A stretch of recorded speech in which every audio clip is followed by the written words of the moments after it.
Intelligent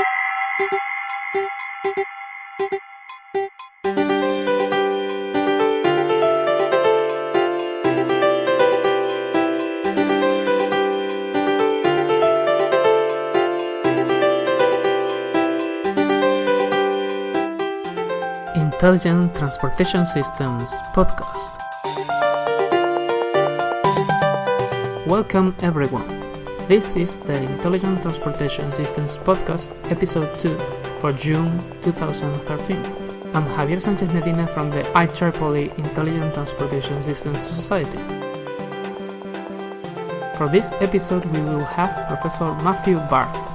As Director of the Center for Environmental Research and Technology, he was interviewed by Professor Jeffrey Miller from the University of Alaska Anchorage. Among many other things, they had a really interesting discussion on the relationship of intelligent transportation systems and the climate change. We will also tell you something about the history of kites. Yes, kites. Simple but really old and fascinating. So let's start. Stay with us and enjoy it.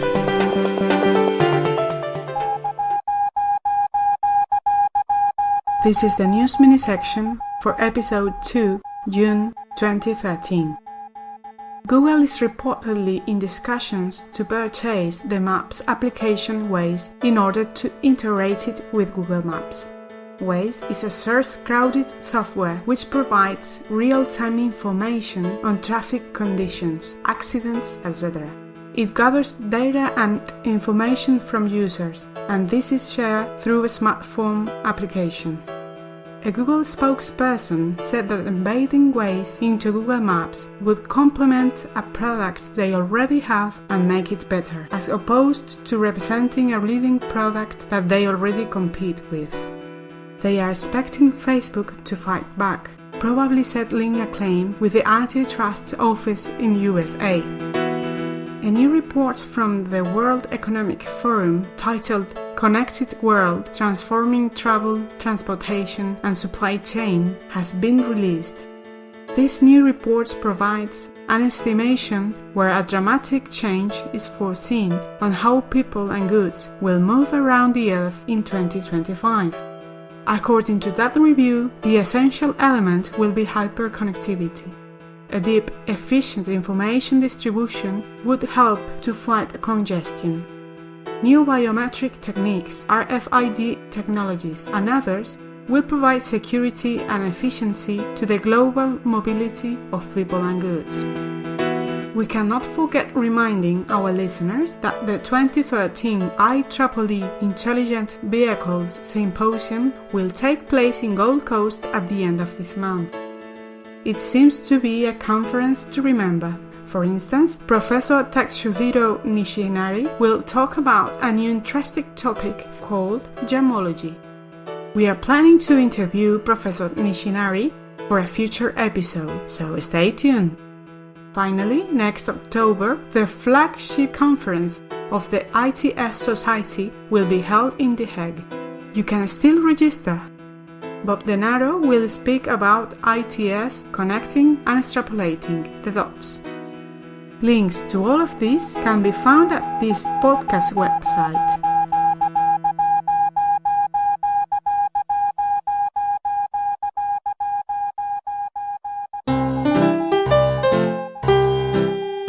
Transportation in history. Humanity has always dreamt about flying. Since Greek's Icarus legend to Leonardo da Vinci drawings, our envy for birds and other flying beings has always been there. And we made it. Starting with the hydrogen balloons in the 18th century and then the hot air balloon invented by the Montgolfier brothers, we finally conquered the air. But what was at the beginning of it all? Kites. It's well known that the Chinese invented kites more than 2000 years ago. Nobody knows who and why invented them, but one legend suggests that when a Chinese farmer tied a string to his hat to keep it from blowing away in a strong wind, the first kite was born. First used as war tools, they evolved to many different uses. It seems that the earliest written proof of kite flying was about 200 BC, when the Chinese general Han Xing flew a kite over the walls of a city to precisely measure how long should be a tunnel they were digging to get his troops inside. And they did it. There is another war episode in Korea around the year 600, where the kite carrying a fireball was enough to encourage the troops of General Jim Yu-sing to subdue a revolt. Very differently, in the 18th and 19th centuries, kites were used as vehicles and tools for scientific research. They were used by Benjamin Franklin and Alexander Wilson to learn about wind and weather, and many researchers, including Alexander Graham Bell and the Wright brothers, used them to develop the first airplanes. They've also been used as a traction tool, like the invention of the schoolmaster George Pocock in 1822, where a pair of kites instead of horses pull a carriage at speeds up to 20 miles per hour. That smart inventor skipped paying any road tolls, since all road taxes in that time were based on the number of horses a carriage used. Of course, after airplanes became more available, kites fell out of favor. However, in the last half of century, they seem to be returning to many applications, like navigation and many leisure and sport activities, especially because it leaves a very little carbon fingerprint behind. And some researchers are also proposing kite-like propelled spaceships that could eventually use the solar wind instead of any atmospheric wind. So when your kid asks you for money to become a kite surfer, think how odd and fascinating is that simple tool that with no oil or electricity can take a part of you up in the air. Now we will have the main course of this episode, the interview to Professor Matthew Barth, done at his research center by Jeffrey Miller. I'm sure you'll find this juicy.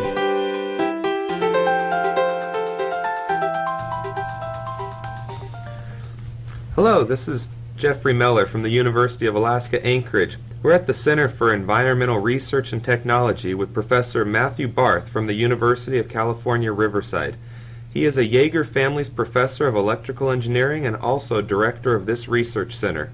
Professor Barth, can you introduce yourself to our audience? Well, thanks, Jeff. Yes, again, my name is Matt Barth. I've been here at UC Riverside now for about 20 years in the Electrical Engineering Department, and as you mentioned, part of our Center for Environmental Research and Technology. So I've been doing ITS research now for a number of years, mainly looking at ITS and the relationship it has with the environment in terms of energy and air pollution. So that's sort of the area that I've been doing work in for the last several years. Professor Barth, thank you very much for hosting us today. This is a big research center. How many people do you have in your center? How many professors and PhD candidates? Well, our Environmental Research Center is actually multidisciplinary. So we have members from electrical engineering, mechanical engineering, chemical, environmental engineering, computer science. So altogether, if you include students, faculty, and staff, it's about 150 people. In terms of graduate students, we have about 65 master's and PhD students that work here at our center, and then probably another 50 or so undergraduates that do their research projects here. Can you tell us what your main research lines and projects are? So our research center is organized into 5 different groups, and they're groups that have different faculty from the different departments. Our largest group deals with measuring emissions, pollutant emissions, and the effects of fuels. We have a fairly sizable transportation group that looks at vehicle activity, ITS, a little bit on the electric vehicle side. Another group that works in atmospheric chemistry looks at the secondary pollutants that occur in the atmosphere. And then we have 3 separate energy groups. One that works on liquid fuels that are produced from different kinds of biomass. Another group that looks at synthetic fuels that comes from all sorts of different types of carbon. And then lastly, a solar energy group that looks at different kinds of new solar technology, solar thermal devices, photoelectric devices, and applications. So it's a number of these groups that sort of interact together, focusing on environmental issues such as air pollution, global climate change, and then also in the area of energy systems. Professor, you've recently published a paper in the Transactional Intelligent Transportation Systems about eco-routing navigation. Can you explain that concept? Sure. So I think everyone is familiar with the navigation systems that exist on cars or the ones that you can buy down at the store. These Navi systems essentially allow you to figure out what's the best way to get from point A to point B. Most of those are based on a distance measure. What's the shortest path in terms of distance from that point to the next? Others that have real-time traffic information can let you know what's the fastest way to get there. So if there's congestion, it'll route you on a path that's going to be the fastest in terms of time. This eco-routing concept is sort of similar, but what it's doing, it's calculating your energy use as you go down the road. So it looks for a route that's going to minimize the amount of energy you have to spend, again, from getting from point A to point B. So it's focused on saving fuel, reducing emissions, and lowering your greenhouse gas output. If I understand your work correctly, the main optimization criterion you're using is minimizing the carbon footprint of a travel route. But could you tell us how is that criterion related to other important goals such as energy saving, average travel time, or the total throughput of the network? Do you think your proposed system can optimize several of these simultaneously, or do you think in your experience that there are orthogonal variables, so a balance between them should be tuned anyway? Well, it turns out that there's many different factors here, and they're pretty much in tune with each other. They're generally non-orthogonal. So if you have no congestion at all, then typically your best path going from point A to point B is going to be your least distance, which is going to be the least amount of time, which is going to be the least amount of energy that it takes. But when you start to introduce congestion, road grade factors, and things like that, then they start to differ. So a shortest distance route might not necessarily be the same as the shortest time path, or it might not be the same as the least energy path. So that's part of what we study is, under what conditions do those three paths change? And as I said, the main factors deal with congestion and road grade and other conditions on the road. Have you found that they are different? So under heavy congestion conditions, they are strikingly different. So it might be where it's beneficial to have a vehicle go down major arterials as opposed to highways, especially under these congested conditions. Is there a demand of this information from local government or travelers? Have you detected somehow that there's a real interest in some travelers wanting to use these less polluted routes, even when it means arriving later to their destinations? So the reaction to this is interesting, and it kind of depends on different factors. So when we have an increase in our gasoline prices, then people start to pay more attention to this. They're looking for any way they can save a little bit on the fuel costs, and by employing this type of algorithm, you can do a little bit of percentage savings. So, but if gas prices are low, then again, there's not such a strong importance that people put on it. There are a couple companies that have licensed the technology, so there are people that are working on commercializing it and getting it out there in the real world. That's interesting. We're going to take a short break and be back in a few minutes with Professor Matt Barth. Stay tuned. Are you enjoying this podcast? Then please help us spreading the voice. We need your help. Please follow us on Twitter, Facebook, or Google+. You can also retweet us, like us, etc. You can find how to do it at itsp.cicei.com. Thank you very much for your help. Let's get back to that interesting interview. Before the break, we were talking about the motivation of public and private society sectors. Do you think that California is leading the way in this kind of initiative since, for example, dramatic actions were taken to reduce the air pollution in Southern California many years ago? Well, Southern California and California in general have always sort of been at the forefront in terms of environmental technology.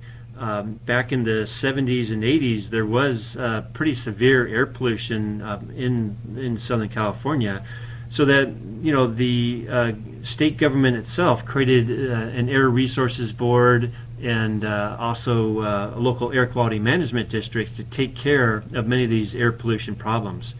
And so that's been sort of a major focus now for 2 decades. And then just recently, in the last 5 years, a lot of that focus is shifting now to global climate change, so looking at greenhouse gases and things like that. So I would say yes, I think California is at the forefront in enabling new rules and regulations in terms of how to manage both air pollution, greenhouse gases, and also try to manage energy consumption as well. It seems that China is also taking big steps towards fighting air pollution in Beijing and other big cities. Do you have research project plans outside of the U.S.? So we have several researchers that we work with actually in China, Beijing Jiaotong University and Tsinghua University. We have research relationships where we exchange ideas on how to better manage air pollution, traffic issues, and things like that.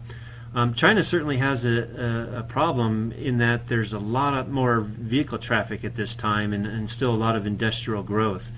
I know for the Beijing Olympics, they did a really good job in terms of managing air pollution issues and things like that.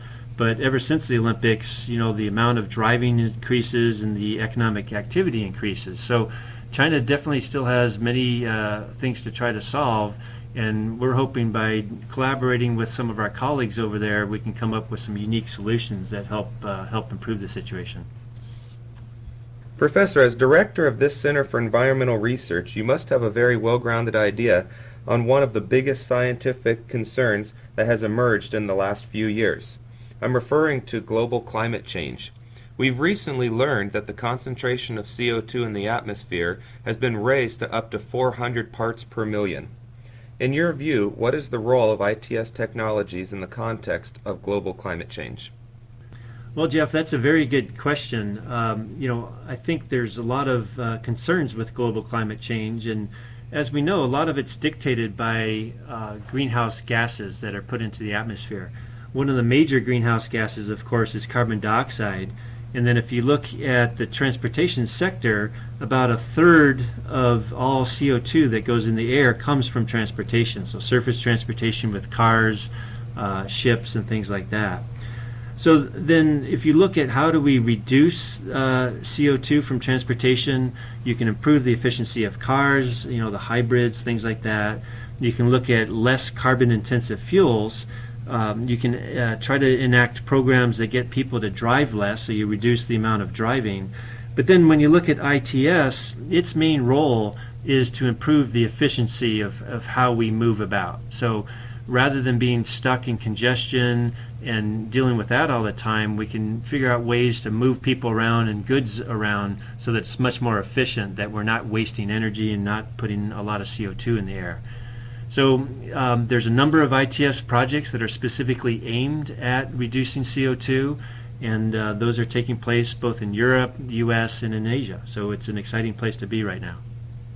Can you tell us about the research funding that centers working in environmental research receive? Are you suffering from any funding cuts in this internationally complicated economic situation? So Jeff, in terms of the funding, our research center is funded from 3 major areas. One is from the U.S. federal government, places like Department of Energy, Department of Transportation, U.S. Environmental Protection Agency, and then another 1/3 or so comes from the local state government. And again, this is the Air Resources Board, the California Department of Transportation. And then another 1/3, we get funding from various sources within industry, so automotive manufacturers and other people that come to us, and we work together on various research projects.